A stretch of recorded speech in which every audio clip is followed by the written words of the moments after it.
Welcome to the Deep Bass Podcast, where we take a hard look at the element that makes or breaks games, the music. I'm Peter Thomas, and I'm joined by my co-host, Cody Haltom. We're happy to have you along with us on our journey through Donkey Kong Country, Dixie Kong's Double Trouble. And we have won the award for longest title in our podcast. What's going on, Cody? Not much, buddy. How are you? I'm good, man. I am wondering, I know that DKC3 is not quite your favorite. Are you excited about this episode? Meh about this episode? I am so meh. like I'm excited because we're rounding out the OG DKC trilogy. Right. There's a certain level of hype to that. You know, we've covered all three of those games. We still have two to go, and we will get to those two. I'll be damned. But no, this was the one of the three that I was most meh. Okay, we'll do that one too. Yeah, I set this up quite nicely, actually. So I had mentioned, I think on the first Donkey Kong episode that we did, might have been the second, but I had said that I had set this up in a way that kind of made a play on the episodes that they were on. So Donkey Kong Country was episode 2, Donkey Kong Country 2 was episode 12, and this one is episode 22. So all of them have 2s in their numbers because to me, the second one is the best, hands down. Man, you are not wrong. Like, there's a hierarchy to these games. Like, for these three, for me, it goes Donkey Kong Country 2, Donkey Kong Country 1, and then somewhere down at the bottom is this one. The other two, Returns and Tropical Freeze, are on that list somewhere. I haven't ranked them yet, but of all 5 of those titles, this is my least favorite. Having said that, it's not a bad game. It's just you have god tier games that it's being pit up against. Sure. For me, Donkey Kong Country 3 is, I enjoy it quite a bit, but there's definitely a level of bias because it was something that I had as a kid, much like the other games. So they all sit quite fondly for me in general. So I've got some stuff I want to talk about, you know, when we get into our actual histories of it. But for this game, it was hard for me not to love it just because of the simple fact that it was a trilogy. This is the first time, I think, in my gaming history that I'd ever played a trilogy before. It was not really a thing, unless you count Mega Man, which had 6 games on the NES. No, just because there were so many. I don't even know what you would call that. And nobody let me know. I'm okay not knowing that. I get what you mean, though, but there was just something about this time, because you got to think about when these games were coming out, and we'll get into the history of it, but we had one of these games a year for 3 years, and that was unique. That was special. It's more common now, you know, with sports games, you know, you get the new update every year, which is basically the same game. But DKC has done something drastically different, for better or for worse, with all 3 of these games, so that they all stand out. You know, you have clear favorites, clear ones that you like, and clear ones that miss the mark a little bit for you. So that was a real exciting time as a kid. And not to mention, we didn't even know, you know, when Donkey Kong Country 1 came out, that there was going to be a 2, or that there was even going to be a 3. We just played these games because we liked them. Right. That's actually a good point. The one you made about like the sports games coming out every year. I feel like at the time, those Mega Man games were like that because they changed very little. There was a large transformation between 3 and 4, but 1, 2, and 3 all played mostly the same. And then 4, 5, and 6 played mostly the same. But with Donkey Kong, there were substantial changes. The environment changed. The characters you played changed. There was always new mechanics. Animal companions were different. So there was a lot to love, and you never felt like you were getting ripped off, so to speak, buying the next game in the run. No, and that's something I agree with. Like, it worried me, touching on this a bit, but it's similar to kind of what you're saying. Whenever DKC Returns came out, I was scared. I was like, don't do this to me. You know, you want it to be good. that for whatever reason, putting country in the title, that carries a lot of weight with it. This is a proper Donkey Kong Country title. That meant a lot to me. And Right. getting that game, playing it, and it being everything that I could have wanted and more from a Donkey Kong Country game just blew my expectations out of the water.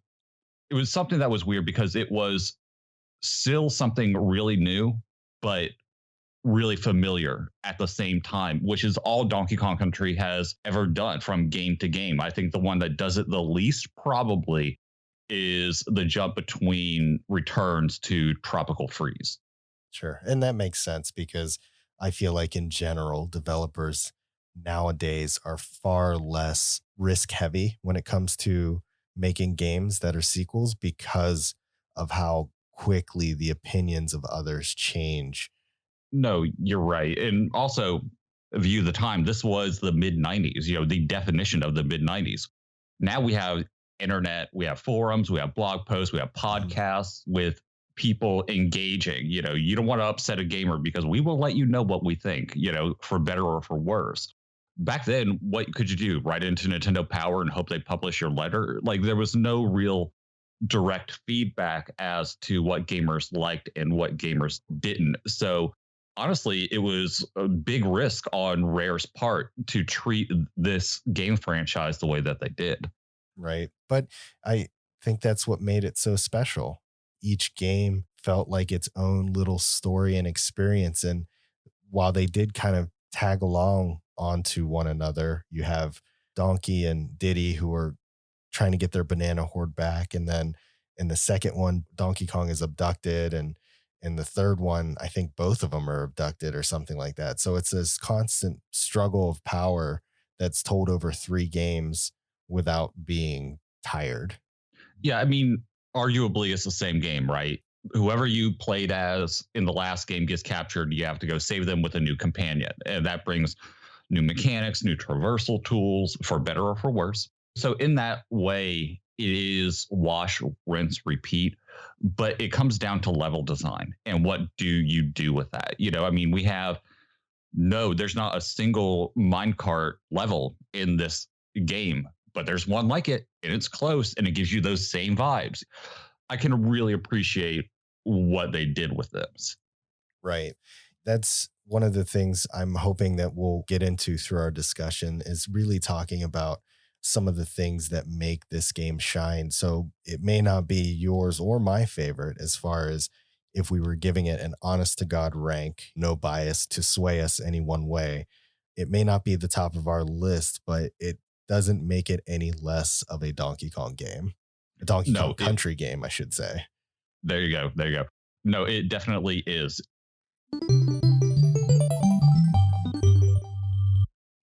I'll go ahead and kick us off with our history here, and then you and I will go into our personal histories and memories with this game because I'm curious to know about your background. And after reading over the notes, I saw you had a little question in there for me. So I'm anxious and excited to talk about it. Donkey Kong Country 3 Dixie Kong's Double Trouble is a platform video game developed by Rare and published by Nintendo for the Super Nintendo Entertainment System. It was released on November 18th, 1996 in North America, on November 23rd, 1996 in Japan, and on December 13th, 1996 in Europe and Australia. It is the third installment of the Donkey Kong Country series and serves as a direct sequel to Donkey Kong Country 2 Diddy Kong's Quest, or Diddy's Conquest. I always butcher that title every single time. The game received positive reviews upon release. Critics praised the visuals and various aspects of gameplay, but most were divided over the game's soundtrack. The game's soundtrack was composed by Eveline Fischer and David Wise, with Fischer producing most of the game's music. The music received mixed opinions from critics. I'm probably going to butcher this guy's name, but Marcel Van Doon of Nintendo Life stated that the soundtrack was not as quote unquote legendary as it was in previous installments. However, he still admitted the game had some great tracks. There's an interesting bit in here, all related around the music, and it's why I wanted to add in these bits. So, the key here is that Evelyn Fisher did most of these tracks as opposed to David Wise, who did 1 and 2s primarily, with Eveline kind of supporting him. And in this game, it was the other way around. To me, when I read that, I feel it. This soundtrack is by no stretch of the imagination bad. It is a good soundtrack to listen to, but it really doesn't carry the weight that DKC 1 and 2 do. No, and you're right. And I think what we put in the history of this really does sum it up quite well. This was Eveline Fischer's baby because I looked it up. David Wise only did a couple of tracks, and they're not even quote unquote main tracks. They're not level tracks. He did Dixie Beat, Crazy Calypso, Winky's Save Cave, Fit a Go Go, Winky's 64, which I love, by the way, Brother Bear, and the bonus time. That's it. That's all David Wise contributed to this. Everything else was her. So this is really her style of music, and that's why it is such a departure. I mean, David's on there and he did contribute, but not nearly in the capacity that he did on the other games. I think you actually meant to say wrinkly, not Winky. I do that every damn time. It's okay. Yeah, so Winky is the frog for those listening, and Wrinkly is the grandmother Kong, who is the person who saves. It's not the frog who saves for you. I do have a defense though, is because I run on like the whole 2 laptop system. I went up to like get the note for that because it's hidden in the dock somewhere. Yeah. And that laptop completely froze. So I had to go to the smaller one where my old man eyes couldn't read it. So that's why I'm blaming it on. No worries. The tracks that he contributed to are really just, they're complementary tracks, right? You hear them in the stages that you had mentioned for all of 10 or 15 seconds for the places that you'll be for them. I think the one is the title track, really. And the other ones are, like I said, the save spot. You said the Calypso one? Yes. Yeah, I can't remember where that one is in particular. Me either. I didn't even bother looking it up. No, that's okay. I mean, I'm going based off of memory for this. So outside of just listening to the soundtrack a few times, through this week. Yeah. So not very key spots or anything. So that means Eveline, really everything that you listen to for the majority of the game is all Eveline Fischer's work. And I can't blame her. When you're trying to walk behind the footsteps of David Wise, that is a tough shoe to fill. So that's why I feel like this soundtrack still deserves some applause, even if it doesn't hold the same weight as the first 2 games. I think this would get like a polite golf clap from me. Yeah. I mean, there are some really, really good songs on this, but could you imagine the stress and pressure that she probably was under, like internally, where it's like, oh, wait, I get to do a Donkey Kong Country game. That's great. I have to follow up David. You want to talk about 2 stressors. You have this amazing franchise and this amazing composer. I would have hated to have been in her shoes, but I also wouldn't have backed down from the opportunity. This is a very different game. It's not Crocodile Isle. It's not wherever K. Rool was in 2, which I forget. This is in the middle of nowhere. So because of that, the soundtrack has to reflect that in a way. And I think she did a good job with what she was kind of given to work with. Yeah, I have that in my notes too. I said, even though the soundtrack itself may not be the best soundtrack I've ever heard of all time, or even just on the Super Nintendo in general, she does capture the mood and the feeling of where they are. The first game feels very jungle based. They wanted it to look like an island that has all these different parts to it, an Aztec area, a jungle area, the treetops. Then we get to the second game, which is the island of K. Rool, right? So it's his location. So it's swamplands, it's pirate ships. And then we have this third location, which is really unrelated to anything. It's kind of like this own little separate island area. Do you know what it is? Because I actually don't recall them ever giving it a name. Yes, I do. And no, I don't. It's called Northern Cremisphere. That's it. Northern Cremisphere. That's the actual name of it. Right. And in reading up on it, I'm kind of like you. I want to know how the hell they got there. Yeah. Because it is so far away. Yeah, and we could say, oh, well, they probably just took a ship. And I'm like, all right, it's a video game and we know what this franchise is, but I want to know, like, because it just seemed like such a departure. One of my notes says this game puts the country in Donkey Kong Country because it is so far out there. But I was reading up on it and it kind of makes sense. And I'm pretty sure you'll pick up on this, but this is supposed to be Northern England, which makes sense, at least to me, because that's where Rare is located. Why wouldn't they want to do something that hit a little bit closer to home? You know what I mean? Yeah, that makes sense. And I do remember reading that that was kind of like the inspiration for the locale of it being kind of a northern England. So that's why we see more of the waters being present. There's a lot more focus on even the world map itself feels a lot more whole and complete. The first two games, they felt less like that. It was like a bitmap image in the background, and you had these dots that kind of led you to different areas, but it didn't really mean much. Whereas in this game, the world map feels a lot more whole. It feels almost like Super Mario Brothers, where the stage that you go into and what it looks like on that particular part of the world map is actually what you're going to see when you go in.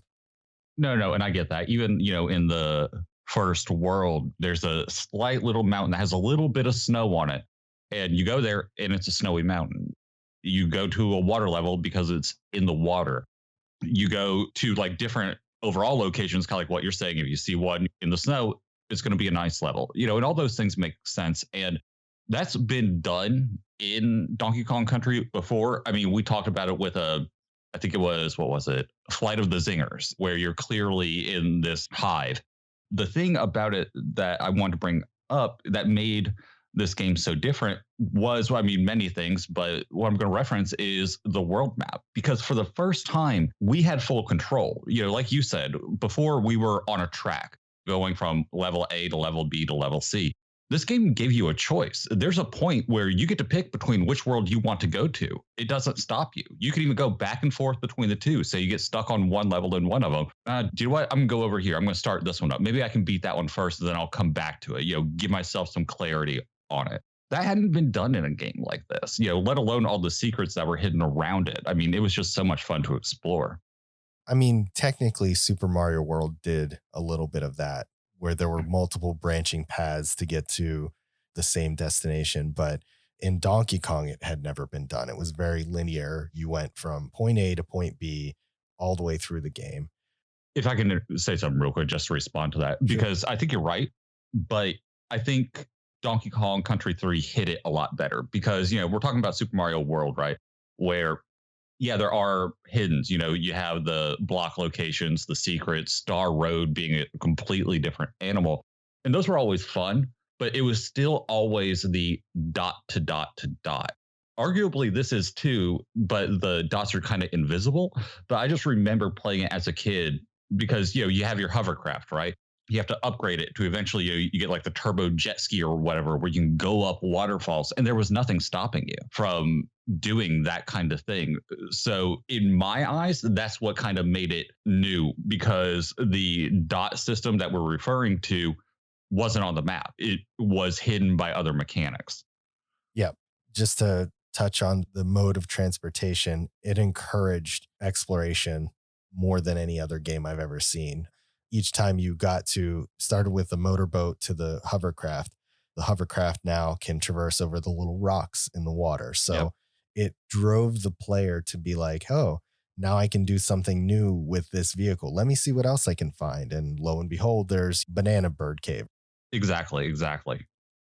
Tell me a little bit about your actual history with the game. I know we kind of hammered about the game itself, but I want to know what got you into this from the start, outside of the fact, of course, your natural love for the Donkey Kong Country franchise. This is going to shock a lot of people who listen to this. To this day, I do not own this game.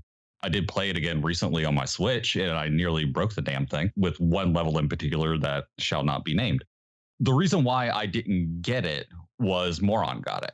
So he had it. And let's think about when this game came out. This game came out in November of 1996. In September 29th of the same year, the Nintendo 64 came out. As a young gamer who was clearly in, I want to say, elementary school, if I had to pick between which present I would like more, it's going to be the 64. That's what I'm going to ask for. That's all I want. I still had access to this game, and I rented it a lot when Moron wouldn't let me borrow it or something. But because of that, it wasn't a need to get. And then after playing it and understanding what it was, respecting what it was, even as an adult, I just haven't picked it back up. I haven't ever bought it. I mean, clearly I've played it, but I just never got around to buying it for myself. Yeah, that's an interesting note to bring up is the fact that this is a late game, a late console release. So the SNES had been out now at this point for what, 5 years? No, 6 years. I believe it came out in 1990. And the N64 by this point had already been released. Yeah. So games that came out after a new console release would tend to not do better in general because, like you and like a lot of people, they want to upgrade. They want to move to the next generation and start seeing what the new games have to offer. But the issue with that is that most of the really good stuff comes out at that point. You're right, though. With it coming out after the fact, I can see why a lot more people would say, like, yeah, I didn't actually get a hold of this one. I opted for the N64 at that time. Yeah. And I get it. Respect, like, and that was just my thing. I didn't get a Nintendo 64 until like a year later, I don't think. So it even took me a minute to get it. Or wait, when did I get my 64? I don't know. It might have been either it was 96 or 97. It was one or the other. But I digress. But yeah, that was kind of my mentality going into it. I can't buy something for myself. Hey, mom and dad, I want something shiny and expensive. Beggars can't be choosers, but I'm begging you for a 64. Right. Yeah, definitely. Yeah, If I for end up with Donkey Kong, I end up with Donkey Kong. I'm not going to complain about it. But Star Fox 64, please. yeah, for me, this is actually the first game that I did own in the series. So for 1 and 2, we rented the ever living heck out of them, but we never actually bought them. Our video game rental store, I'm sure outside of the past episodes where I talked about it, there's going to be plenty more episodes where I talk about it some more, but that was really my bread and butter for playing games. My parents were not very keen on buying me games. They would have much preferred me doing things that were outside and playing with other kids and things like that. So getting a game off of them was tough. I actually didn't get my N64 until the same year that Ocarina of Time came out. So what Oh, was yeah. that, 98, right? I think so. Yeah. Yeah. So I think that was 2 years after the N64 release. So I had plenty of time to enjoy some of these late console game releases. And yeah, Donkey Kong Country 3 was one of them. Got it as a Christmas gift, as I did most of my games. This one, though, was one that we did not do as many family runs with. So in the first two games, I talked about, my family all kind of sitting around, but this one was just more me and my brother. We were all kind of getting older. The appeal of video games was kind of losing its interest for my non-gaming parents. So it was me and my brother who mostly played this particular game. Having it as opposed to renting it, I was able to do a lot more with it. I had a lot more time to explore every nook and cranny, find all the secrets, have a really solid save file with it. And that was kind of like my pride and joy. I still to this day have never gotten a 103% run done. So I'm hoping that with its release on the Switch, whatever you want to call that virtual console type channel thing, That thing needs a better name. I it swear to really God. does. Yeah, it's so long.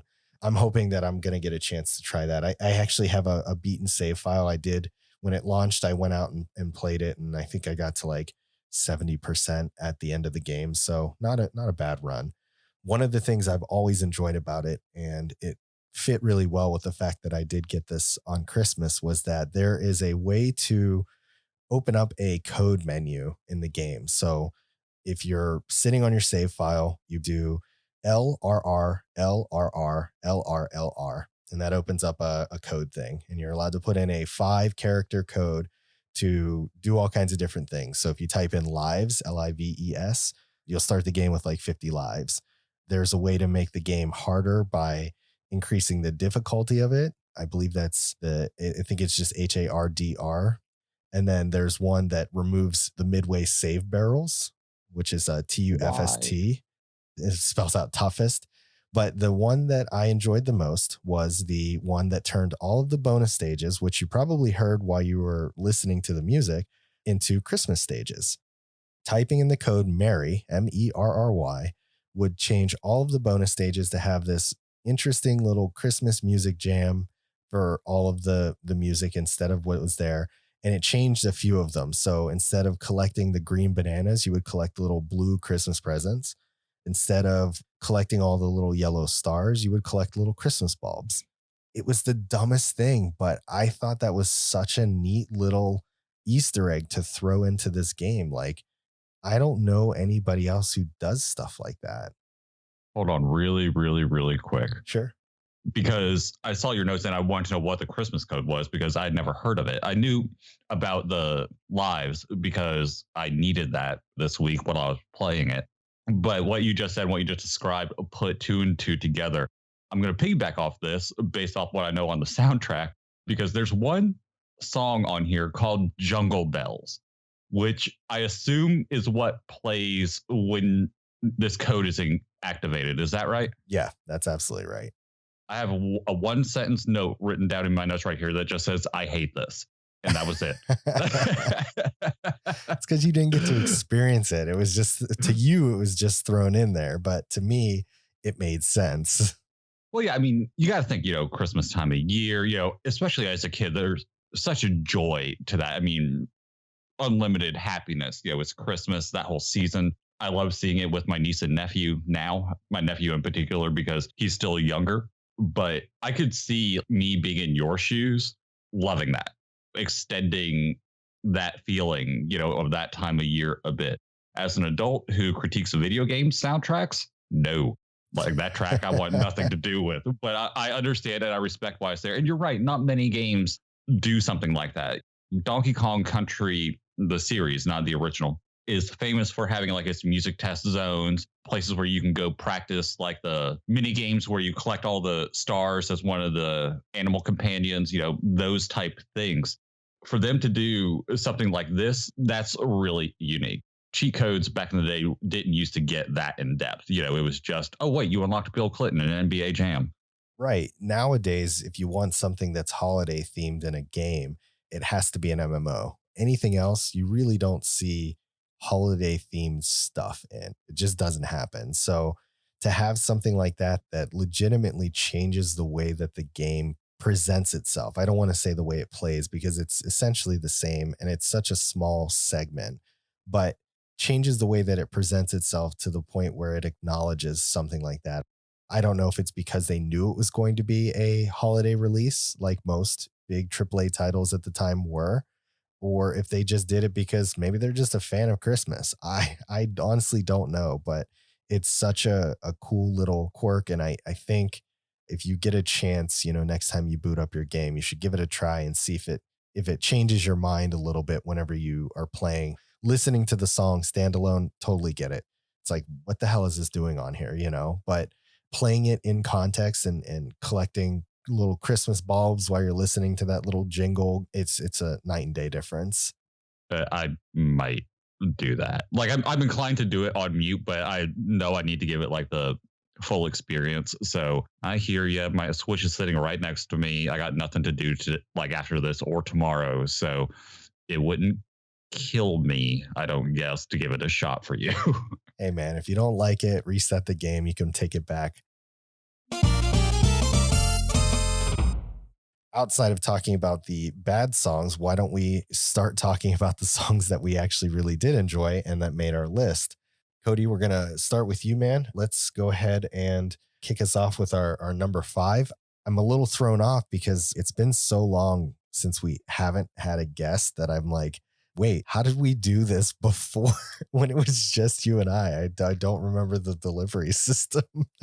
Yeah, this is weird. I'm like, this feels really intimate and weird. Like, because it's been 10 weeks, I think. It's been 5 episodes that we've had guests like in a row. So going into this, I was like, oh, this is going to be fun. Interesting, but fun. Hopefully we're not broken yet. All right. My number 5 is Stilt Village. This is the first level of the game. This is a different track and tells you that this game isn't what you've come to expect from Donkey Kong Country. In Donkey Kong Country 1, the first level is a slow building jazz track. In Donkey Kong Country 2, the first level is a straight pirate theme, which perfectly sets the tone for the journey you're about to go on. And then there's Stilt Village. This track is all horns, xylophone, and an upright bass, a complete departure from the games that you have come to know and love, which, considering how different this game is from the others, shouldn't be as shocking as it is. I don't love it, but hindsight is 2020, and I should have tempered my expectations for this game just based off this track.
I said the same thing in my notes about actually my first song, a similar idea that you can tell pretty early on that this is going to be a different sound to it altogether.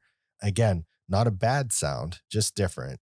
When I started writing up all the notes for this and everything like that, I it made sense because David Wise wasn't really the driving factor behind all of this music this time. It was Evelyn this go around. So hearing all of this music for those who are fans of the podcast or fans of this series are going to know exactly what we're talking about. When I listened to your number 5, Stilt Village, you noted that the horns were very prevalent, and I listened to it again and I was like, I'm pretty sure that's a baritone, but I'm pretty sure that it just really drives this one hard, doesn't it? Yeah, it really does. I was going to put trombone down, but no matter what, it's muted. No matter what, that's clear. But it is like it's so unique, and I should have gotten that vibe, and it should have meant more than it did at the time. But back then, I was a dumb kid. Yay, Donkey Kong! Now that I'm someone who listens to video game soundtracks all the time, it changes. It is interesting, not in a bad way, because sometimes people are like, yes, it's very interesting that they chose to go this way when they're trying not to crap on something. And that's not what I'm trying to do here, because it is, to me, a good track for the area and what you're doing, because literally it's just like a elevated boardwalk, I think, or a dock, probably a dock is what I would actually call it given the location, hence the stilts in Stilt Village. But yeah, it's just a good and decent track to me. Right. I was trying to rack my brain when I was listening to this song to see if there were any songs in the previous DKC soundtracks that, without going back and listening to them all, that were driven this heavily by brass, but I am kind of drawing a blank on it. It probably goes without saying, but I adore the upright bass that's just strumming along in the background. But what's really cool about this entire track is that everything cuts away at certain points and gives that instrument a moment to kind of shine. So the baritone is obviously heavy in the beginning, and then the baritone goes away, and then there's some percussion that plays, and Yeah. then that goes away, and then just the upright bass plays. I think that's what really makes this such a cool starting pick is that each of those instruments gets a moment to really appreciate the composition and then moves on. Yeah, it's more of a medley than it is like a complete song, you know? Yep, definitely. All right, bud, tell me about your number five. My number five is called Jungle Jitter. It was no surprise to me that Evelyn Fischer was the main composer, as I said before, because we have vastly different sounds coming out of this entire set list. Pretty much from the first song all the way through, there's a very clear difference from the first and second game over to the third until this song comes on. While there's some distinctive differences in this track, like the heavy big band influence that it has, using the monkey cries as part of the music itself is very classic Kong country to me. And I really like that. All that aside, this is a really catchy tune.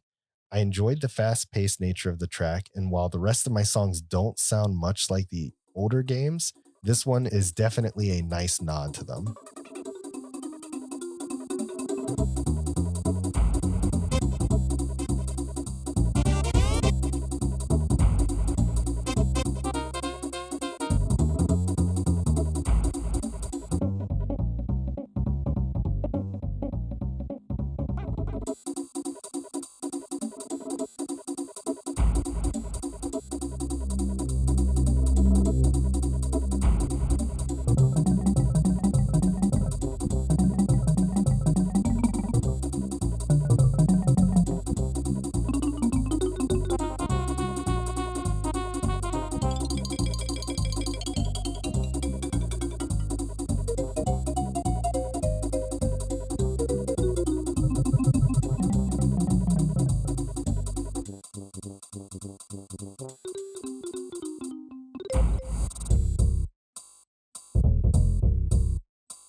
I have a couple of notes on this.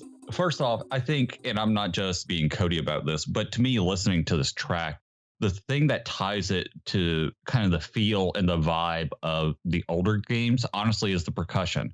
There's just something about how these two have chosen to score like certain underlying themes. Like we'll talk about it later with some of mine, but there's just something about these certain notes, these little medleys that is definitively Donkey Kong. And you can hear that here. It's not strong. It's not beating you over the head with it, but it's still there. You know, this is very much a almost like a treetop town type song when if memory serves, you know, if I'm thinking about the right track. The only other real note that I had about this is that you bring up the monkey sounds, which I hate. I hate, hate, No hate that. kidding. Really. But I'll tell you two reasons why. I get that, oh, they remind you of Donkey Kong Country, the other two. To me, it's a distraction because listening back, I don't really remember them being in an audio track. Like they had like certain sound effects, you know, whenever Donkey or Diddy got hit by something or, you know, their idle animations, that kind of thing, but never really in a track. And I could be wrong, been wrong many times before. I'll be wrong again. I do like that it is used subtly in this. And I'm about to say something bad about David Wise, but in the, what was it? The Dixies, it's the song that plays during the main title card. It's nothing but monkey noises and it's loud and it's prevalent. And I'm like, we didn't need this. Like, if we're having to resort to like this level of, oh, wait, this is different, but still Donkey Kong to have like that noise coming out at you, I was like, oh my God, no, I don't want this. But the rest of the track, I like just take out the monkey howling bits. So I cannot defend the title track because I somewhat agree with you. There is a lot of monkey noises used to make that track what it is. The Yeah. only reason I think that it's okay is because when I listen to that particular track, it sounds like if a door were to just bust open and like a horde of monkeys were to come at after you, that's what I get whenever I see it or hear it rather. So I was kind of okay with it. It's almost like the doors are opening up to this brand new game and we've got monkeys all over the place, that kind of thing. For this particular track, the reason I said that this feels like OG Donkey Kong using the monkey noises as part of the track is more for the fact that in the older games, we've heard things like the grasshoppers and crickets being part of kind of the ambient music Oh, and okay. stuff like that, right? So in this particular stage, this is set in a bunch of trees. There's actually even these monkeys that throw little acorns or walnuts or something at you out from the sides. And that also is there and present. So to me, it was less of a distraction and a sound that wasn't supposed to be there, and more of like a we just threw an ambient sound in there to add more to the track itself. I'll respond to this in two parts. We're not going to play the Dixie song, the main title card song, but for those of you who haven't heard it, it's basically a scene out of Jumanji, is what happens whenever Yes. that plays. Just house is open, like Peter said, nothing but monkeys everywhere. So I get that and I respect that. Your analogy or your comparison to the insects and that kind of thing, I hadn't put those two together. And whenever you said that, I was like, oh, okay. Like that I can kind of get. I think the fact that it is monkeys and I'm playing as a monkey kind of subtracted from that. I didn't see that connection because I loved, in some of the Bayou tracks and that kind of thing from the older games, I love them bringing in the animals and the insects because it does add so much. But to add monkeys when you're being a monkey, it just kind of seemed more cliche than it did anything else to me. Right, I get it. All right, Cody, what is your number 4? I'm going to get some crap about this one, but I really don't care. My number 4 is the Northern Chromosphere. This track took me by complete surprise. This is the overworld map music, and I remember it well. I remember this being a very light track. Even when I picked it up again to prep for this episode, the lighter notes stole the show. Then I listened to the isolated track with headphones, and my entire opinion changed. There is a bass and a darkness to this track that just doesn't come through when you play the game.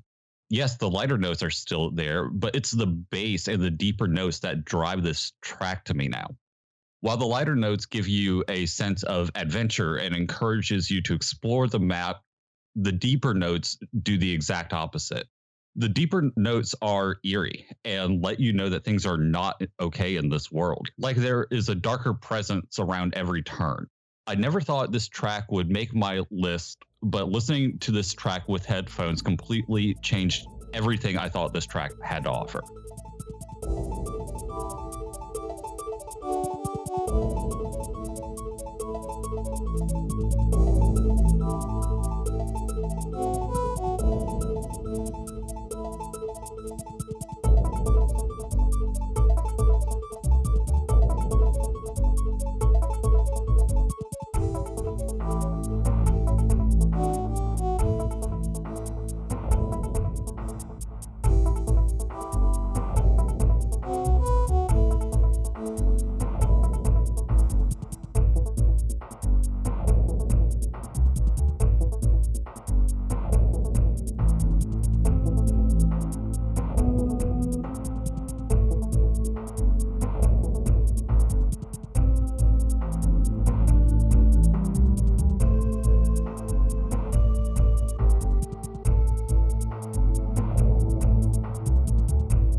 Yeah, I won't lie. When I saw it on your list, I was really curious to hear your explanation for it. Oh, I get it. Obviously, the moral of the story is that whenever possible, you should be listening to this podcast and all of our soundtracks through headphones because that's going to make the difference all the time. I don't know Yeah. about you, Cody, but my Super Nintendo played through an RF switch, which was audio and video through basically a cable line. Yep. Yep. So yeah, no wonder that we wouldn't have heard all of the little details that we get from a headphone. Despite what you mentioned here, and even with the amazing breakdown at 49 seconds, I really couldn't find myself loving this track. It's not bad by any stretch, but of the three map themes, it's definitely my least favorite. I think thematically, it fits well for the view of the overworld map. And I know you and I talked about that earlier, that we said Eveline Fischer does a great job making sure that everything that plays is on brand for the areas that we're in. But that's really where the positives kind of end for me. One thing I did want to note is that if you listen carefully, one of the effects that make up this track is actually the same sound effect that they use when the Kongs are knocking to be let out of a DK barrel. Really? So I listened to this track a couple of times just to see if there was anything I was missing. And it was like my last listen of it. I heard a sound effect and I'm like, what is that? So I turned my volume way up in my headphones and I listened, and it's the little like do do do Yeah. sound that they're trying to break out of. That's awesome. And I really like that. I don't like this track either. I'm not even going to lie. It was the mind blowing experience of listening to it with headphones because it is drastically different. Like I was playing it on my Switch, I was laying down in handheld mode. And even, with this technology, I still I had to go back and forth between the two because it is a drastically different track. If you would have told me back on episode 2 when we decided that we were going to do all these games that I would put an overworld map on one of my lists, I would have told you that you were damn liar. That's not what I would have picked. But I was just shocked at how different that experience made this track to me that I just wanted to bring it up so we could talk about it because that really blew my mind. Right. Yeah. And I don't ever want what I'm saying to be confused. Like, I agree wholeheartedly with your notes about the song, whether you're listening through headphones or not. That beginning part with those lighter notes with whatever instrument that is, I no clue. It does give you that very, the world is open and you're here for an adventure and this is going to be fun and all those good positive vibes. But yeah, you don't hear the darker tones unless you wait long enough. Like I said, about 49 seconds in, it transforms into a almost like the opposite side, like a storm cloud has rolled in and it's like deeper tones and more ominous, I guess is probably the best way to put it. Yeah. And through the limits of technology at the time, I had never heard that. Here I am, 33, listening to this now by many people probably ancient game console and this ancient soundtrack and learning something new. That's why I love this show is I never would have known that or even picked up on that if we hadn't decided to do this, so it's just one of those awesome things that child Cody that still lives inside adult Cody really enjoys. One quick note before I ask you about your number 4 is that I like how you were like, yeah, if you listen in to about, I think it's exactly 49 seconds. I was like, good job, Peter. Timestamp that thing. I got to, man. If somebody happens to go back and wants to hear exactly what I'm referring to, I got to make those marks. I'll keep mine approximate, but we'll do that. In the meantime, why don't you tell me about your number 4? My number 4 is Hot Pursuit. This is one of those tracks that when I hear it in any circumstance, whether it's in the game or standalone, my palms instantly become sweaty. The first time you hear this song, you're put in a stage that has a timer in the bottom and you don't even know why. I'm fairly certain it's the first time you ever have something like that, but instinctively you see it and you feel like you just need to run really fast. About 10 steps to the right of the start of that stage, all of a sudden from the top left of the screen, you see exactly why you have a timer and you should be running because a horde of very angry red insects fall from the sky and they chase you relentlessly.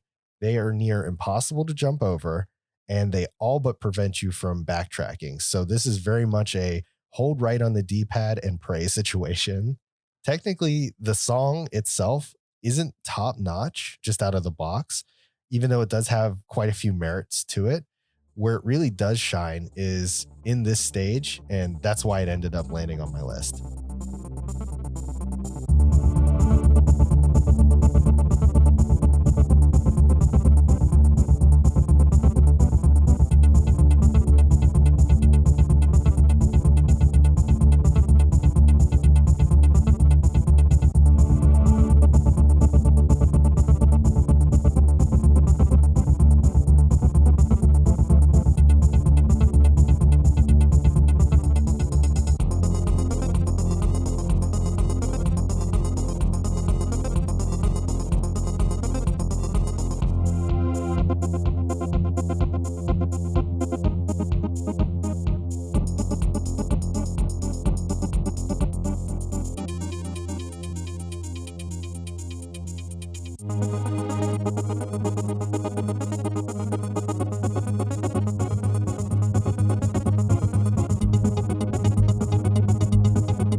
we got to talk because this is my number three, and I'll get to that in a second. But one of the things that I'm about to tell you in my notes is that I didn't remember the level.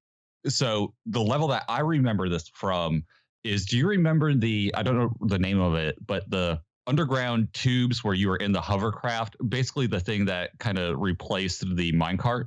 Yeah, it was like a ski rail thing. Yeah, that's the track I remember this from. I didn't remember, or maybe I never got to the level that you're talking about. Was that early game or late game? It was early, so it would have been earlier than the one you're talking about, actually. Oh well, shit. I just drew a blank. That I blanked that whole thing out. It's like 2 stages before you meet the guy who actually set the record that you see down at the bottom. Yeah, I remember that, and I don't know why though. Okay. Anyways, let me tell you about this. In my opinion, these levels were so much fun, and this track is a perfect track for them. In this game, like I said, they replaced my beloved minecart levels with those super cool hovercraft levels through a ton of pipes. I don't think that there is actually anything chasing you in these levels, was my note. Now I've been educated that I just got everything wrong, but it's okay. I will know that the track is used in both, so I'm kind of right. In my opinion, it's more like you are in a hot pursuit to reach the end, and this track does a great job of letting you feel the intensity of the level through the music. This track is pure techno and funk, and I love absolutely everything about it. I am surprised that I don't maybe I'm just scarred from the days of Super Mario Brothers 3 and being chased by the very angry sun Son, throughout the entire stage, but anytime something is chasing me through a level, like I just don't forget those levels. So the fact that you didn't remember the angry insects that will just, like I said, relentlessly pursue you, it's pretty remarkable. Either you're very good at forgetting things or it really wasn't that big of a deal for you. it really wasn't that big of a deal. I played this like on Wednesday, and is when I like booted it up after work, and been dabbling a little bit as I kind of go. And I'm farther than that point in the game, like you said, but I don't remember that. Well, it sounds like a humble brag, but it's not. Like I remember a level like that, but I don't remember the things chasing me. Interesting. So I don't know if I was just quick or what, but I just don't remember that at all. Yeah, soft flexes from Cody over here. Very, very, very soft flexes, but I don't get them that often. So I'll take them, favorite of the podcast over here. All right. Since that is my number three, what is your number three? My number 3 is Treetop Tumble. Everything about this song hits you in the first 18 seconds. The flute, and I put a question mark there because it's heavily synthesized, mixed with the wind blowing, creates a very dramatic setting. But allow me to paint a picture for you and everybody else who's listening. The first time you hear this song is in a treetop vertical climbing stage with a bunch of spiders that are jumping around. They have little platforms on their back, and it helps you kind of scale these big oaks or whatever you're climbing through. Not a big deal, right? The next time you hear this track, though, there's an enormous saw at the bottom of the screen that forces you upwards for fear of dying a most horrible death. It's stressful, but in a pleasant way. I have a hard time describing exactly what I feel when I listen to the song, but I know that when I think of this track or when I hear this track, the first level I think of is not the spiders. It is that big effing saw that is on the bottom of the screen, scrolling it upwards.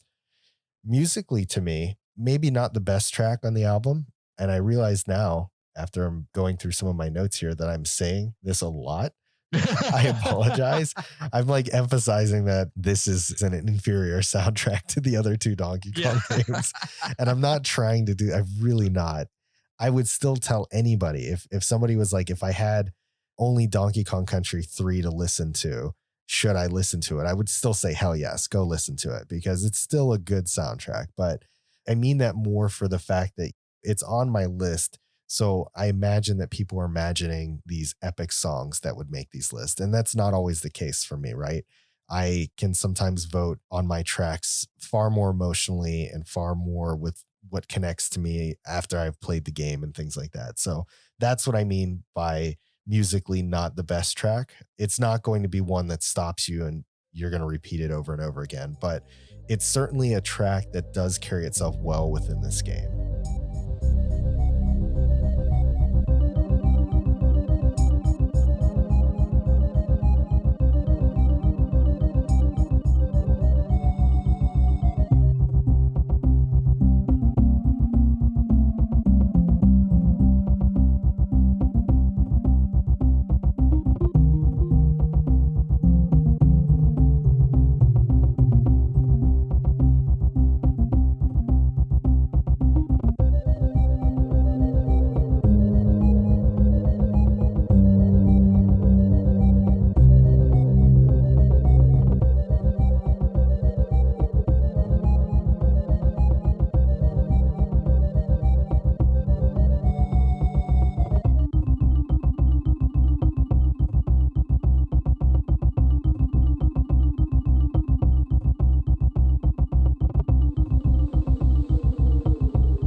The wind in this track is what really stood out to me. We were talking about bringing in other noises. The wind makes this because it's such a unique concept. I love it in Donkey Kong Country games when they make you go vertical. It's not a side scrolling platformer, it's a vertical platformer. The fact that you are inside a tree and you're just climbing up it and getting higher and higher. I remember climbing trees as a kid. And I mean, that's what happens. You climb a tree, you get high, the wind starts going. And the higher you get, kind of the more perilous it becomes. The tree becomes more narrow, not in the game, but in real life. So I do enjoy this track for that setting. Like you, I quickly forgot about the spider platforming jumping things, and I went straight to that damn saw, which is just slowly just grinding away. And you can hear it when you play. It's not in this track, but when you're playing the game, like that classic, I mean, it's sawing wood. They just imported that, and that's the soundtrack that plays. It just adds some chaos into what you would normally be doing. But what's great about this track is that it's a great track for both. We just had PTSD from the stupid saw, and I think that's why we think about it. But I think it's really telling that it does work well for both those levels.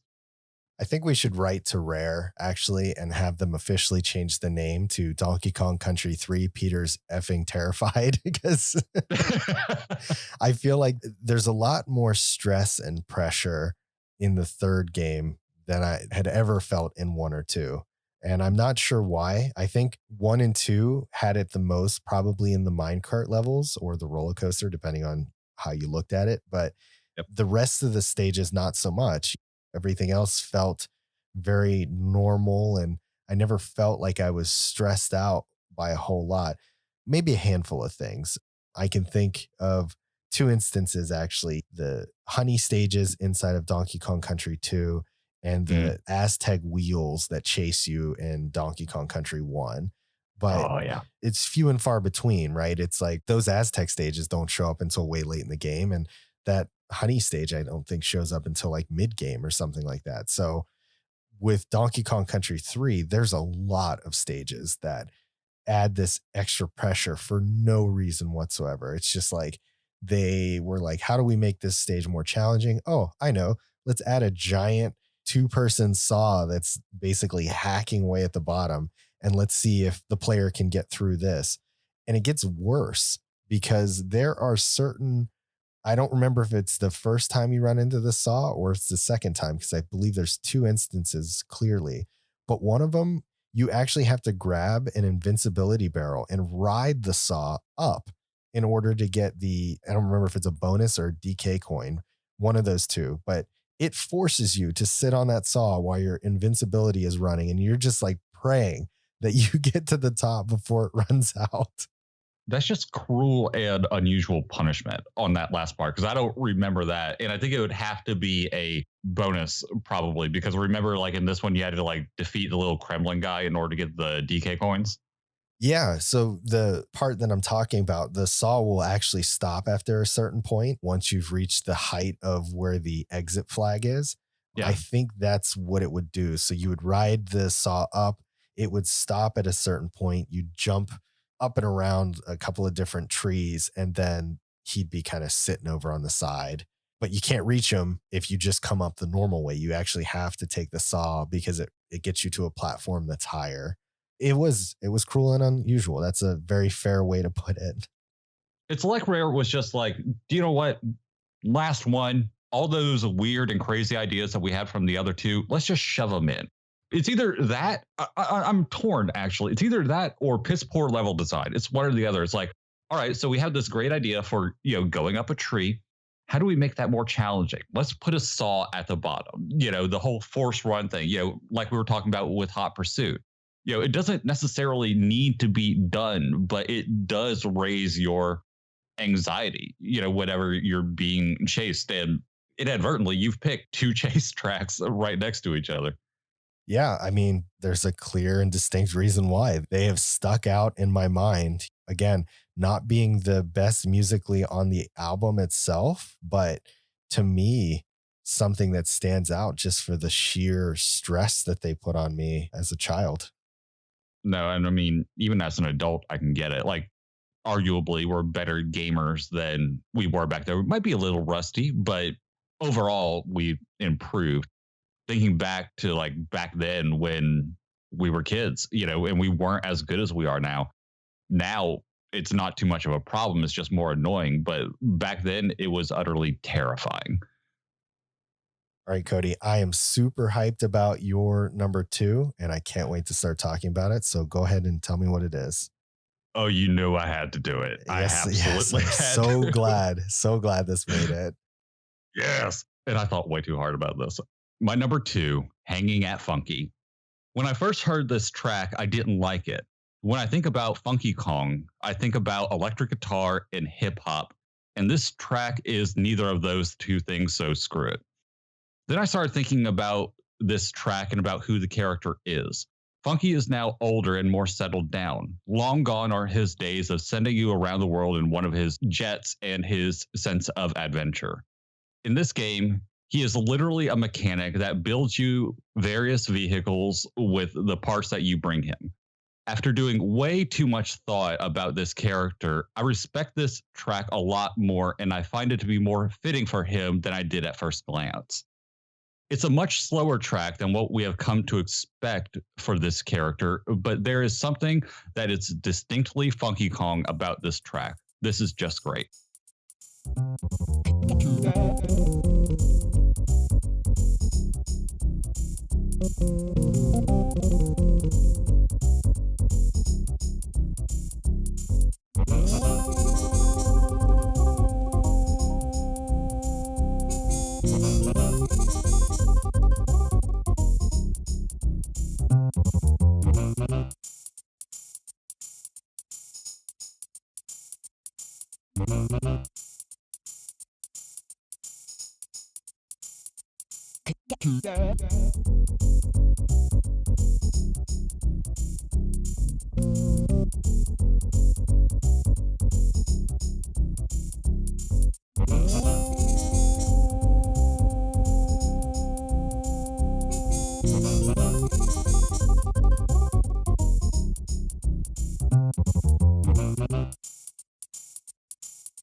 When you were talking about the track itself and you were saying like I don't really get it, I was like squirming in my seat because I'm like how does Cody not get it? But then you kept going and you corrected yourself and said like, "Oh, I get it now. It comes from this like evolution of Funky Kong."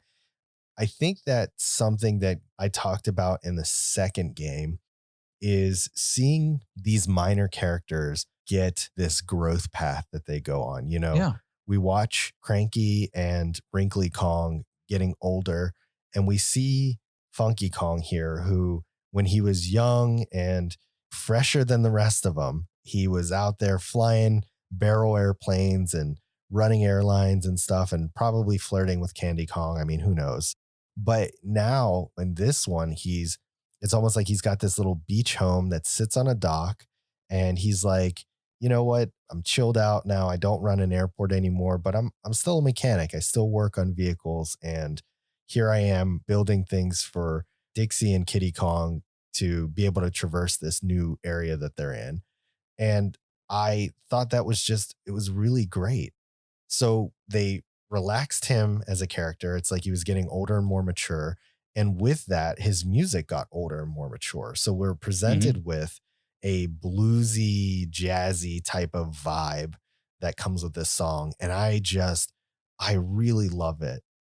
I wanted really badly to put this on my list because I wanted to talk about it. I wanted to talk about that growth. So I'm really glad that you ended up getting it on there. I don't know about you, but I really love in the middle of it the bit of scatting, the little kaducha that he does. Yes. Again, it'll forever baffle me how they get words to come out of a sound chip. And this isn't like muffled Star Fox words. Like this sounds clean when it comes out. It's just a really phenomenal track in general, but the fact that they were able to add in a little bit more to that with the words just blew my mind. Yeah, the scatting is actually my favorite part of this track.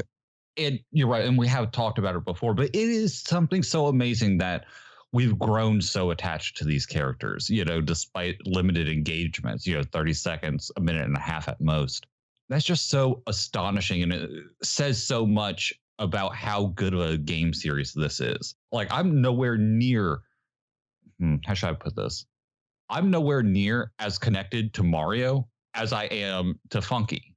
And I've never been able to play as Funky until recently. I've played tons of games as being Mario, but there's no character development. Even though in this game it is so subtle, it's still there, and it did take me some reflecting as I was playing the game and seeing how much he's changed. If anyone's watched The Fast and the Furious, he basically turns into Dom. Some people are going to get that, some people aren't, but it's just he's kind of just this mechanic now. All he wants to do is work on cars. He's not looking for trouble, but somehow things end up fighting him inadvertently. I'm sure that happens to Funky as well. But at his core, that's not who Funky is anymore. It might be who I want him to be, but it's not who he is. And once I kind of accepted that, I was like, oh, this is his jam, man. Like, of course, this is what would be playing at his little boathouse.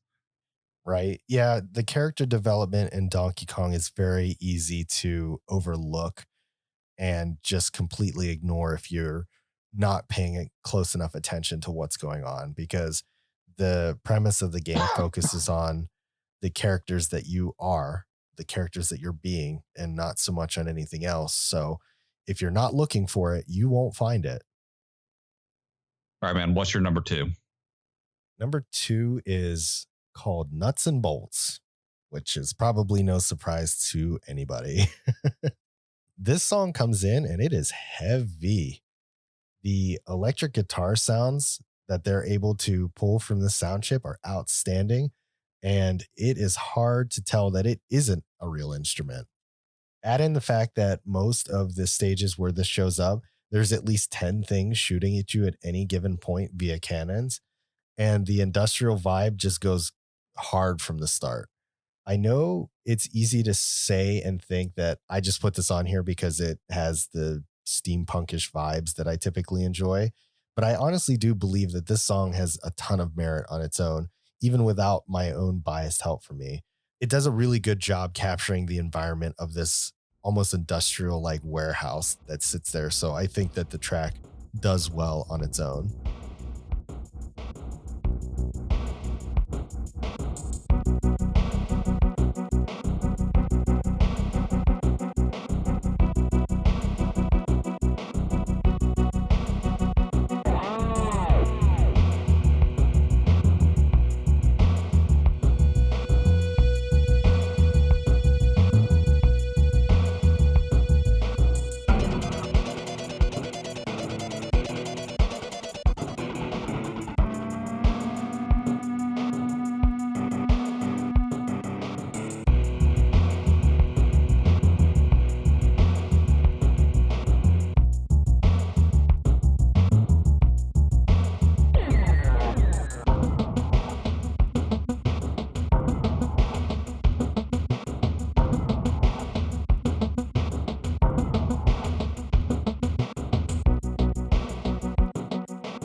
Thinking back, I should have pegged this for you, being as steampunk as it is. I don't know why I didn't. The reason why I did kind of think about you in this track was the bass, because there is a lot of it, and it's actually really, really good. This is one of two tracks that almost made my list but didn't. I love this. The guitar is amazing. The guitar is what made me want to put it on my list, but I was like, as good as that riff is, there wasn't much more. I mean, there's like a little segment there, but I just wanted like more of it, just so much more. And that's the only reason why I didn't put it on my list. But you're right. It sets up that industrial vibe, in a way that certain tracks on DKC1 just couldn't. The technology's the same, but their experience with it 3 years consecutively putting these games out, I think that's the reason why we're able to get some of these sounds out of these chips from these guys. Yeah, like I said, late console games, man, they found out how to eke every ounce of performance from these consoles by this point. So we're looking at the third Donkey Kong Country game using the exact same game engine, using very similar chips. I think by this point they did have a additional sound chip, or maybe it was a programming chip that they put alongside of it. But other than that, I mean, this is pretty much a 1-to-1 straight from Donkey Kong Country all the way to this one. And yeah, I mean, it's a true definition of a fine wine getting better with age. They've got mastery of everything, the tools that they're using at this point, and it shows. Yeah. And it's so weird because, like, now, think about it, a lot of these games that are releasing on PlayStation 4 are either playable or getting upgrades for PlayStation 5. But back then, that wasn't the case. Yeah, someone like me, I do want to go get, the next big shiny toy, the N64. But there was something, and still is to this day, seeing the development teams, the publishers, after working with the console for so many years, get better and the games get better. While the start of a new console generation is always exciting, the games that come out of it at the end always, always, always are better. I just want to put it out there that if Nintendo and Rare decide to partner up again, even though I know that probably can't happen, and wanted to remake these games using the DKCR engine, I would be totally okay with it. Just gonna throw it out there as like a nice little trilogy package, maybe in the next year or two. Okay. I'll see you one and I'll raise you one. Do that, but give it to the people who did the Tony Hawk Pro Skater remake. Did they do a good I did not play the remake, so I don't know. Did they do a good job with it? I haven't played it, but from what I've heard, it's almost perfect because they imported all of the physics and the mechanics from the game and worked off that technology. So my only fear with, them giving a reboot or a remake to DKC is that they might want to twink some of the geography of it, and I would be afraid that would break the game. But yes, I do want a remake that runs perfectly and is beautiful. Yes, please. All right, Cody, what is your number one?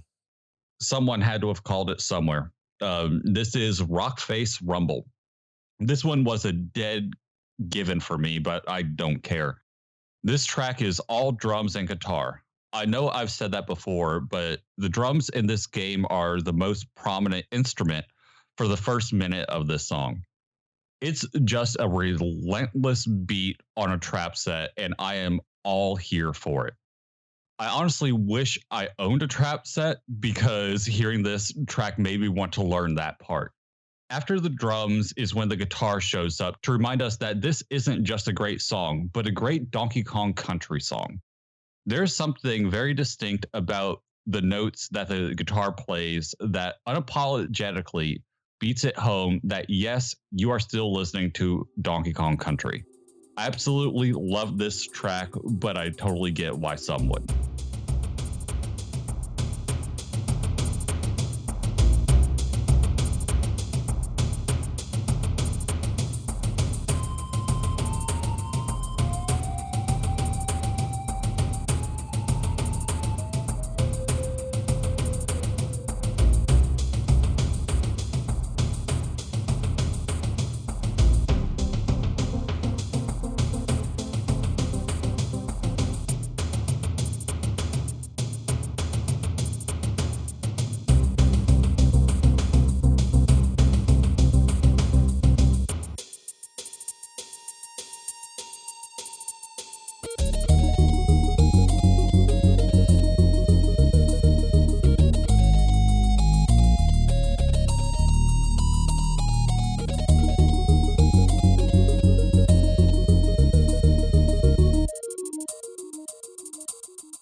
So I have a funny story with this track because I saw it on your list and in my mind I knew what it was.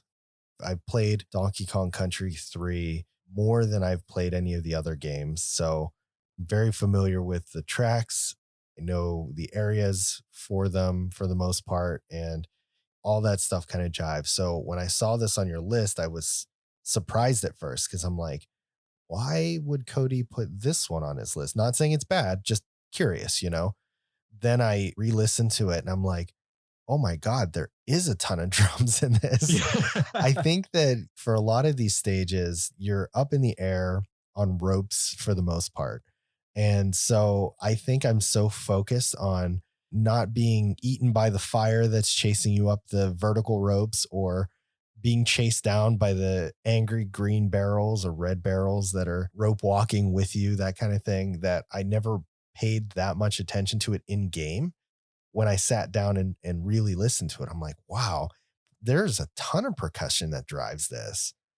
I wanted to fit this track on my list, if for nothing else, but that beautiful guitar riff, kind of like what you were talking about earlier with my number two, because Mhm. that guitar just slays the crap out of me. But I couldn't find a way to do it. There wasn't something I wanted to cut more than I wanted this on, unfortunately. So sadly, I it had to stay off my list, but I'm really glad it's making an appearance on yours.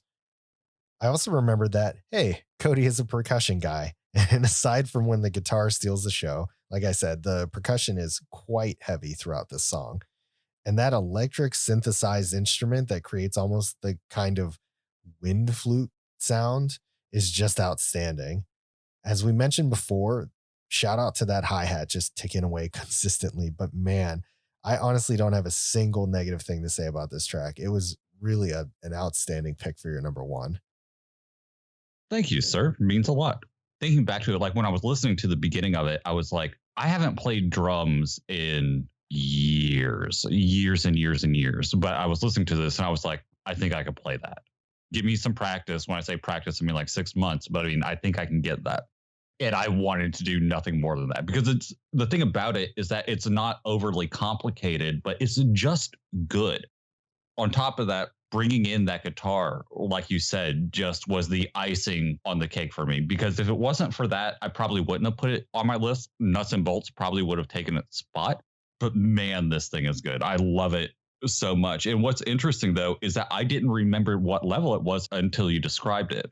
Those levels are hell, and those little red and green barrels are even worse. I hated those areas, and listening or playing the game, I don't remember listening to this track. I certainly don't remember it being this one. And I think it was because I was so focused on the complexity of the level and making those jumps. And especially when I say the jumps, I mean the dropping from rope to rope that has one of those particular barrels on it. I hated that. I got past it, but it took many, many, many lives. So I didn't even connect the two. I didn't know that I knew subconsciously where this took place. Yeah, anywhere there was those white rocky areas, and like I said, I think almost all of those, if not all of those, have those ropes that you have to traverse. So, yeah, when you're that focused in the game and trying to deal with all the chaos that's going on at that point, it's hard to focus on the music. So, the only thing that's going to stand out to me, and that's all that did stand out to me, was the guitar, which is excellent on its own, but you don't realize how much that the percussion really does make this song that much better.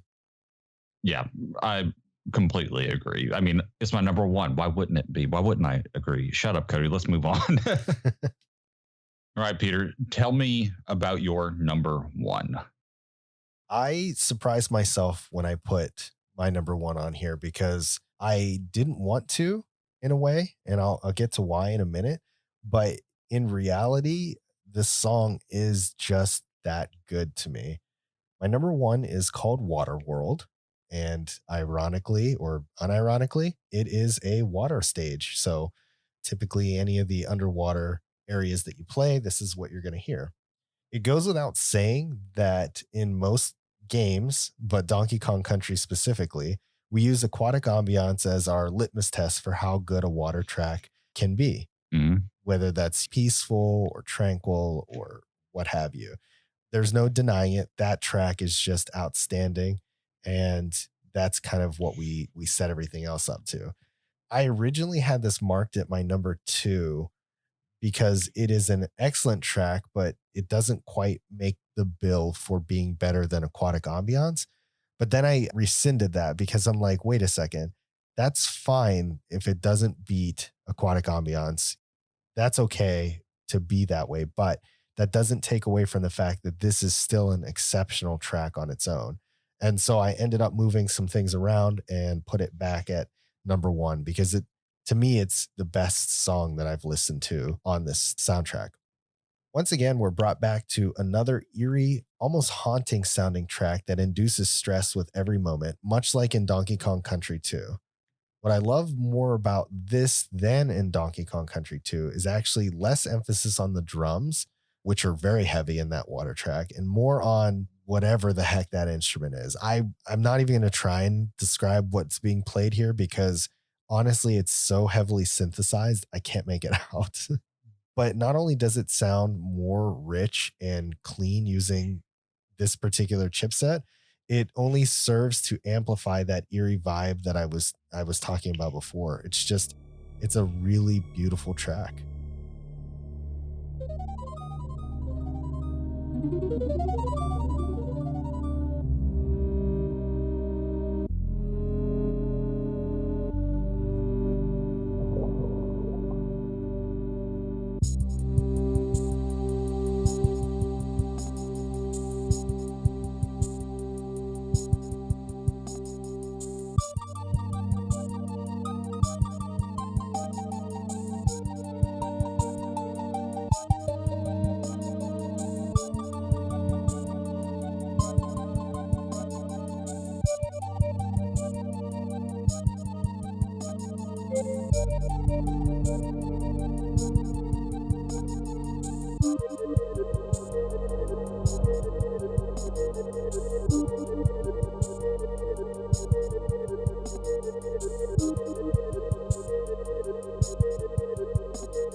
My first pass notes for this track are, quote, this track fills you with a sense of dread and uncertainty, yet remains beautiful all the same.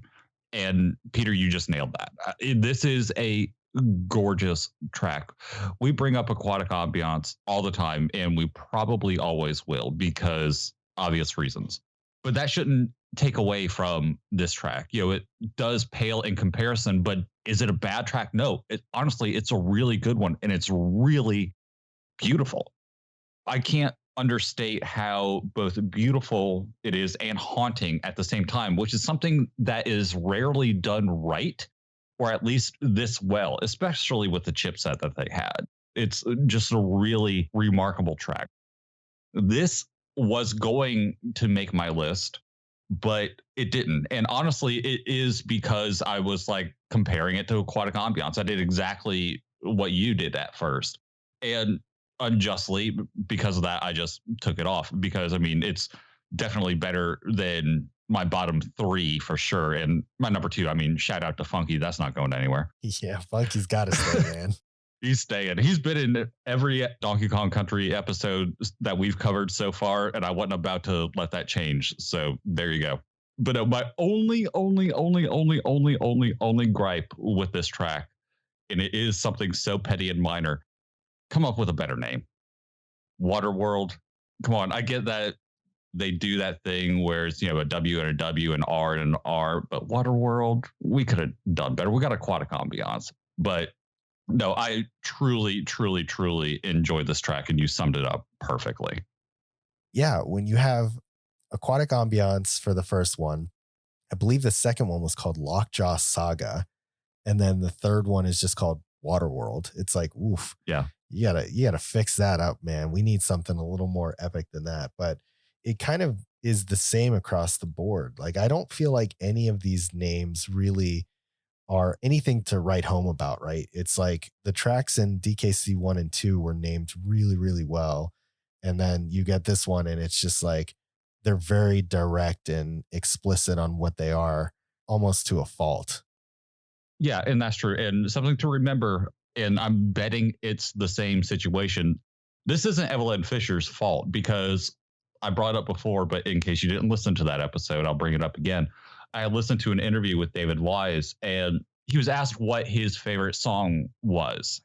He was like, I know what I called it, but Nintendo called it something different, and he never said what it was. He was talking about Aquatic Ambiance, but he said that in his head, that's not what he knows it as. So I don't think this is necessarily her fault. I'm definitely not going to pin this on her. I thank her for creating such a beautiful track. But yeah, I just think that's an interesting thing that Nintendo decides to do from time to time. Well, whoever that person was who did the third ones, hopefully they're not working anywhere near this anymore because they're bad. I mean, some were good, some were bad, but it'll be all right. I mean, as epic as the Funky Kong song is, it's just called Hanging at Funky. Hanging at Funky. Translations are hard, man. Okay. Oh, wait, this is done in English. There wouldn't have been a translation. Yeah, this is a European country, man. Yeah, forgot about that for like 2 seconds. Oh, well. All right, man. Well, we're finished with our lists and we survived. We didn't do these as direct back-to-back episodes, but even still, poor DKC3 just hanging out trying to be the best it can be. But like I said, I still think this soundtrack overall it is good on its own. It's just more like if you're not comparing it to DKC 1 and 2, which is hard to do if you're playing all of them, but if you can remove your bias for how good those are and just look at this as a standalone soundtrack, it is a good soundtrack. I agree with you. It's really, really hard to do. And I think we both kind of struggled with it just because this is what we do. We talk about game soundtracks and we had already covered those. How do you not compare and contrast? As a standalone soundtrack, yes, it is one that people should go listen to. I know in my notes and what I said about a lot of these tracks, I still struggled with trying not to compare it because it is so kind of natural to do so. But I completely agree that she knocked it out of the park with this soundtrack for this game. Yeah, definitely.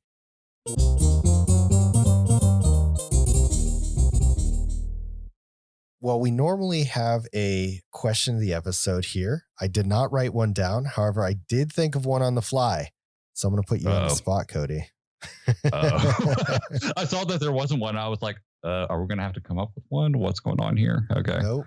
I got one on the docket. So in an effort to steer clear of questions we've asked in the past with previous Donkey Kong episodes, or really just any episodes in general, I want to talk specifically about the levels this time around. So we talk a lot about all the different kind of environments and things like that, specifically in Donkey Kong Country 3, because it adds a lot more. There's vertical scrolling levels and there's different water and ice levels and things like that. There's a level in there that has a toxic cloud that makes your controls completely reversed. There's all kinds of different goofy things like that. So my question of the episode this time around is, tell us your favorite and worst levels that you've ever encountered, either in Donkey Kong Country 3 or in just any games in general. I'd be very curious to hear what those would be. Ooh.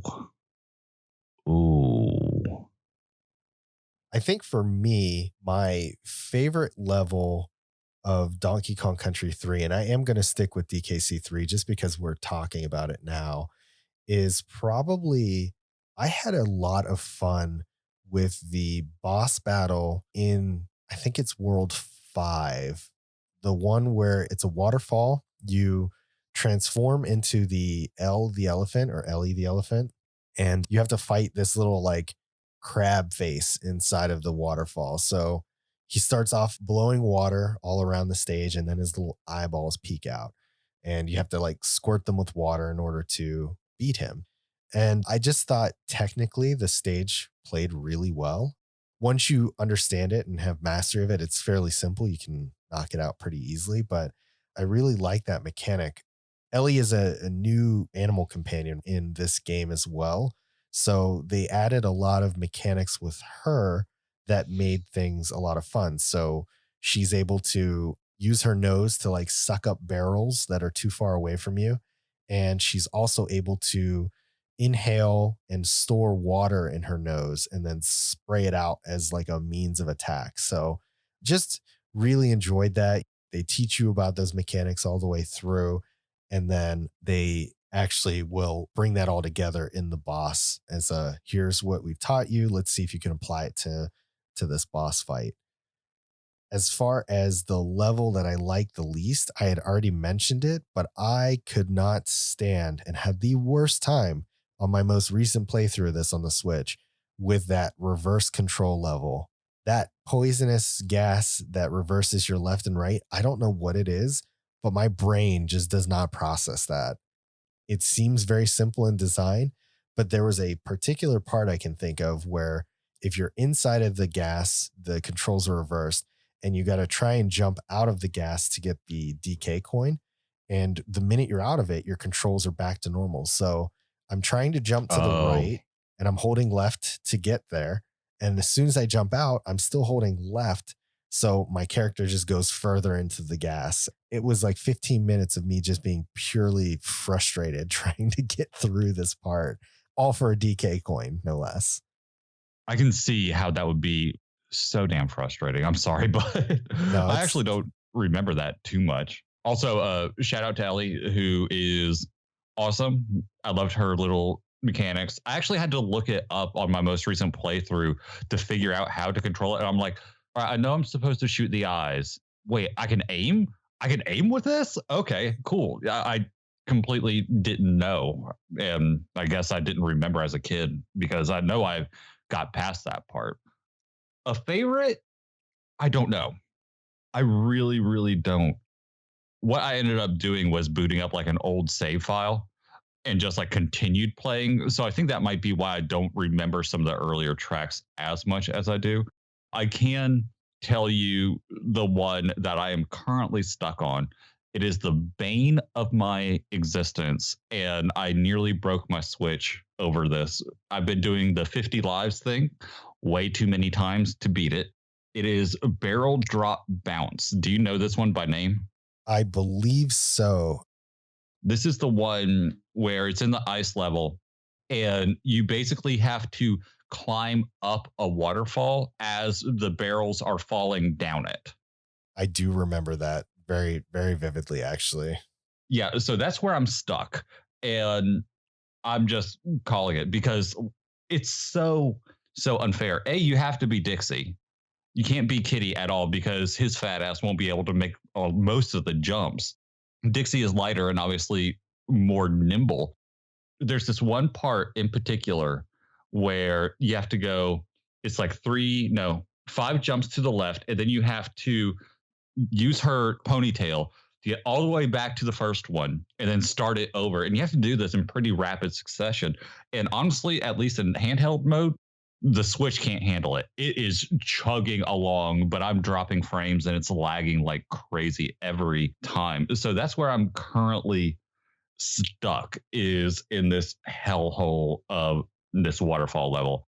The problem with it is I didn't remember it from my childhood, but I knew when I was like metaphorically 3 feet in to this level and there was a save barrel, I was like, oh, this is not going to bode well for the rest of this. I don't know why, but something bad is about to happen. And I've been stuck on this level for days now. Absolutely days. It's been a nightmare. I remember that level having the need to time your jumps perfectly. If you start off, let's just assume that you didn't have Dixie with you. If you start off with Kitty and have to get on that first barrel, if it is too low, you will never be able to get to any kind of climbing distance whatsoever. You'll literally No. just be bouncing along the ground.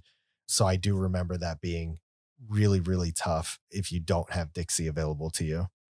And the thing about it that kind of sucked to me was in that segment where I described is that I almost wish you could die there because it's just so infuriating just to fall and then hit the ground. And it's like, oh, yay, I get to try over again and Right. again and again. Like you don't get a break. And I would quit so many times. I would just sheer frustration. I'm like, I don't want to do this. I want to play more of this game and I want to, get around to finally beating it. But I mean, I was looking up cheat codes. I was like, can I skip this level? Like, is there like one of those hidden barrel skips like I've talked about in the past? Nope, I'm SOL on this one. Yeah. Best thing you can do is hook it up to the online play, and I think let me let me walk you through it. I will send you my Switch, sir. Like, I don't care. Oh man. You mentioned something, and I wanted to note for anybody who is interested after listening to this episode to play. So, obviously, we've mentioned it's on the Switch. So, if you have a subscription to the Nintendo Switch Online, you get this channel for free that gives you access to a lot of SNES games. The version that's on the Switch, I had posted a video about it, but it is, I don't know what they did wrong with this port, but it is bugged to all hell. So, one of the key mechanics that they threw in for Kiddy Kong is being able to roll off a platform and bounce off the water while he's rolling. And you get two bounces on it, which gives you distance and speed to be able to reach other platforms that have usually bonus barrels or something like that. For whatever reason, the copy that's on the Switch Online, it has a massive issue where if you roll off an edge with Kiddy Kong, he rolls and the gravity doesn't work right. It goes at like a quarter of the fall rate. So I had to like literally roll back and forth until I was just about to touch the water. The minute you hit that first jump for the water, everything goes back to normal again.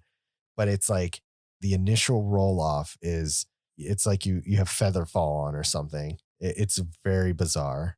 You sent me that video. God, that was a while back. That was right when this got put on the Switch. So probably what beginning of the year, I think. But you sent that to me. I was like, what the hell? Because I hadn't played it. I don't think I had the online service at the time. I do now. But yeah, I was like, is it really that broken? And you're like, yep, I'm not even kidding. And now I'm going to blame my struggles and frustration on this online service for it being glitchy and buggy and laggy so that I can blame that and not say I'm a bad gamer. There you go, man. We take the small wins where you can get them. That's all I got. If you want to answer the question of the episode, you can do so over on Twitter. You can reach out to us at Deep Base Podcast, or you can stop by our Discord where everybody loves Cody more than me. That's why his name Yep. is the favorite of the podcast over there, because he truly is. You can find him, find us rather. Well, maybe just find him if you want to talk to just him. You can find that at discord.deepbasepodcast.com. And with that, Cody, we are out of here for this week's episode, and we will see everybody in 2 weeks for the next one. We're pretty much lined up for the rest of the year, so I'm looking forward to closing this year out. I've called this the first 26 episodes season one, so the end of season one is almost upon us, and we'll be kicking off season two shortly after that. So got a lot of fun announcements and things like that to come with it. So really looking forward to it. And Cody, as always, thank you so much for co-hosting this podcast with me. Anytime, bud. My pleasure. All right, guys. And with that, we are out of here. Thanks so much for listening, and we'll see you next time. Have a good one. Later.